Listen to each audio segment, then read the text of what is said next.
Hello student, आपका हमारे इस क्लास 12 के फिजिक्स क्लास में बहुत बहुत स्वागत है। उम्मीद है आप लोग अपनी तैयारी अच्छे से कर रहे होंगे। चलिए बच्चों, आज की क्लास शुरुआत करते हैं। आज हमारा जो चैप्टर चल रहा है स्थिर विद्युत विभव तथा धारिता, ये आपका चैप्टर है और ये सेकंड चैप्टर आपके फिजिक्स का बनता है यूपी बोर्ड एग्जाम का। तो चलिए बच्चों, इस चैप्टर में आज हम जो है एक ऐसे टॉपिक को लेके आए हैं जो अक्सर जो है बार बार पूछा जाता है। आज का हमारा जो मोस्ट इंपॉर्टेंट टॉपिक है विद्युत धारिता किसे कहते हैं। तो चलिए हम धारिता को अच्छे से जान लेते हैं। इससे पहले के वीडियोस अगर आप लोगों ने नहीं देखा है तो नीचे डिस्क्रिप्शन में प्लेलिस्ट मिल जाएगा, नीचे जा करके आप सभी वीडियोस को देख करके अपने यूपी बोर्ड एग्जाम्स की तैयारी हमारे साथ जुड़ करके अच्छे से कर सकते हैं। देखो बच्चों, तैयारी अगर आप कर रहे हैं तो डेली आप कुछ ना कुछ जो है पढ़ते रहिए।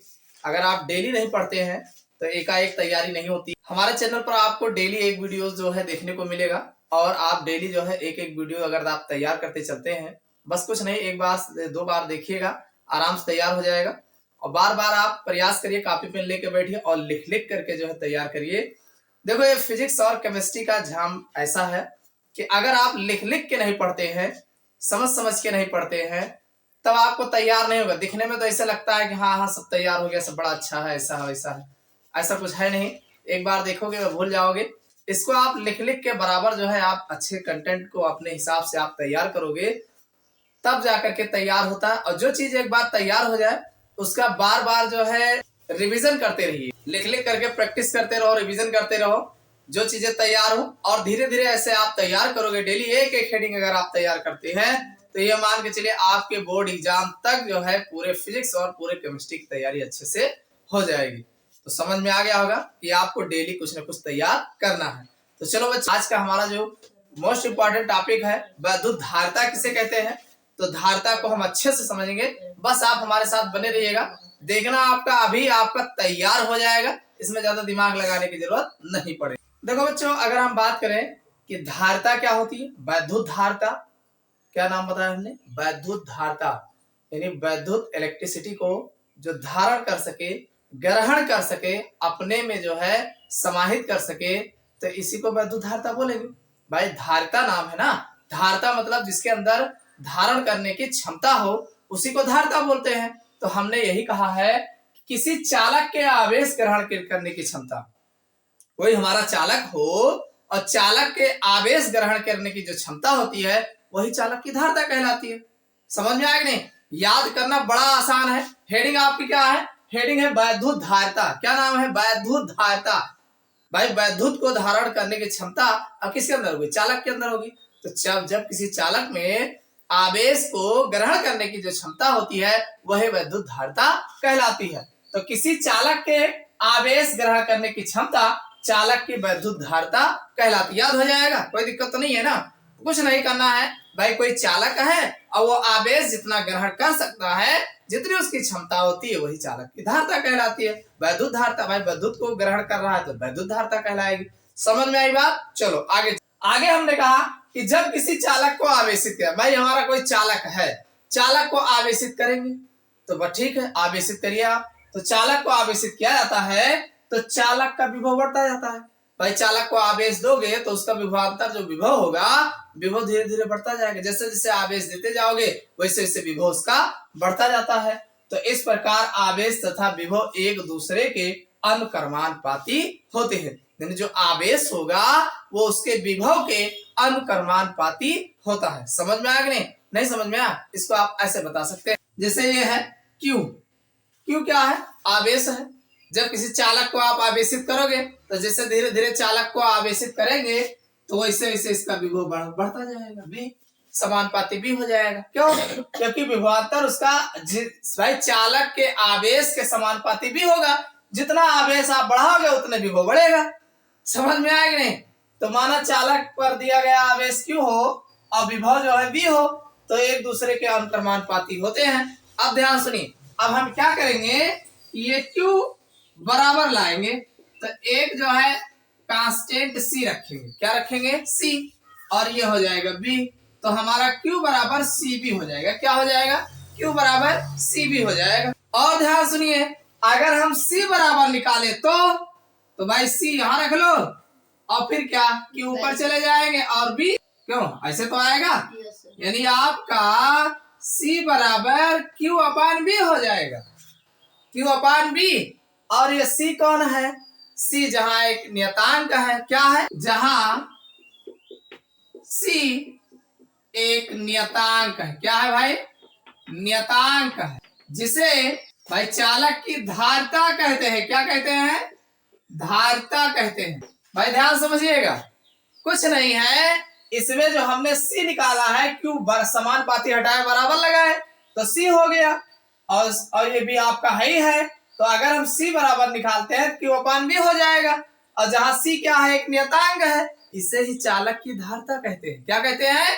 चालक की धारिता कहते हैं। समझ में आई बात कि नहीं? बस इतना आपको बताना है भाई। Q समानुपाती B होगा, यानी जब किसी चालक को आवेश दिया जाता है तो जैसे जैसे आवेश बढ़ाते जाते हैं वैसे वैसे उसका विभव बढ़ता जाता है। तो इस प्रकार आवेश और विभव एक दूसरे के समानुपाती होते हैं। और Q बराबर ये हो जाएगा CB और C बराबर Q अपान B। अब सुनिए एक दूसरी परिभाषा, जो आप तुरंत इसी को देख करके आप बता ले जाओगे। कैसे बता ले जाओगे भाई? एक फार्मूला याद रहेगा आपको, C बराबर Q अपान B। आप इसको बता सकते हैं कि किसी चालक को दिए गए आवेश तथा उसके विभव में होने वाली वृद्धि के अनुपात को, ये Q कौन है?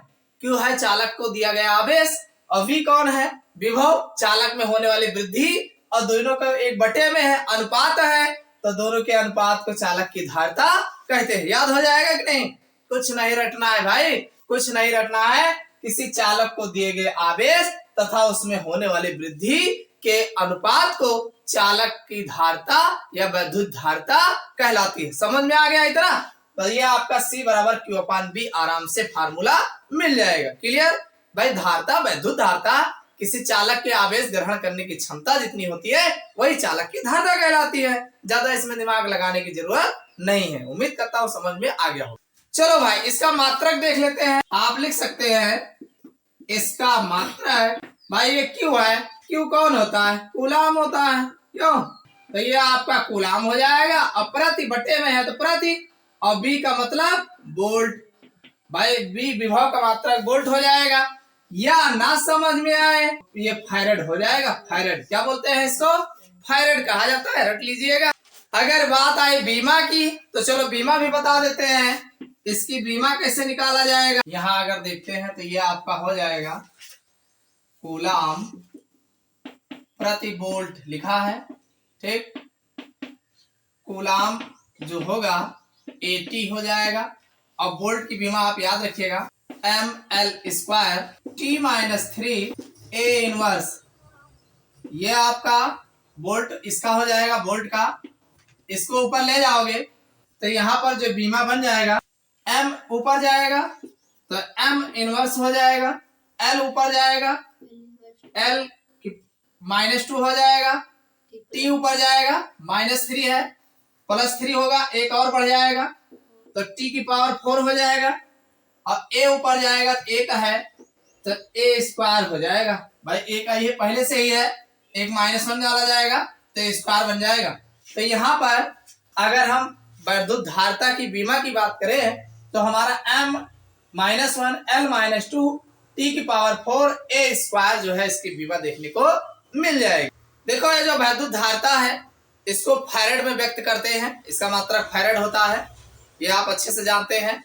तो फैरेड जो होता है इसके दो अन्य छोटे मात्रक भी होते हैं, इसको आप जान लीजिए। जैसे अगर देखा जाए तो एक फैरेड जो बराबर होता है 10⁻⁻6 माइक्रो फैरेड के बराबर होता है, और ये 10⁻⁻6 जो माइक्रो फैरेड है ये 10⁻12 पीको फैरेड के बराबर होता है। इसको याद रखिएगा, न्यूमेरिकल में काम आएगा। एक फैरेड जो होता है 10⁻⁻6 माइक्रो फैरेड के बराबर होगा, या एक फैरेड 10⁻12 पीको फैरेड के बराबर होता है। इसको आप दिमाग में रखे रहिएगा, इसकी जरूरत आपको पड़ेगी। कुल मिला के 10 पीको फैरेड को चेंज करेंगे 10⁻12 होगा, और माइक्रो फैरेड में 10⁻6 होगा, तो एक फैरेड इतने के बराबर होता है। तो समझ में आया कि वैद्युत धारिता क्या होती है, इसका फार्मूला क्या होता है, और इसकी बीमा क्या होती है, और इसका मात्रक क्या होता है। उम्मीद करते हैं वीडियो आपको समझ में आ गया होगा। ये वीडियो आपको कैसा लगा कमेंट करके जरूर बताइएगा। वीडियो को लाइक नहीं किया हो लाइक कर दीजिएगा, चैनल पर नए हो सब्सक्राइब कर लेना, और ज्यादा से ज्यादा शेयर करिएगा। फिर मिलते हैं अगले क्लास में किसी नए टॉपिक के साथ।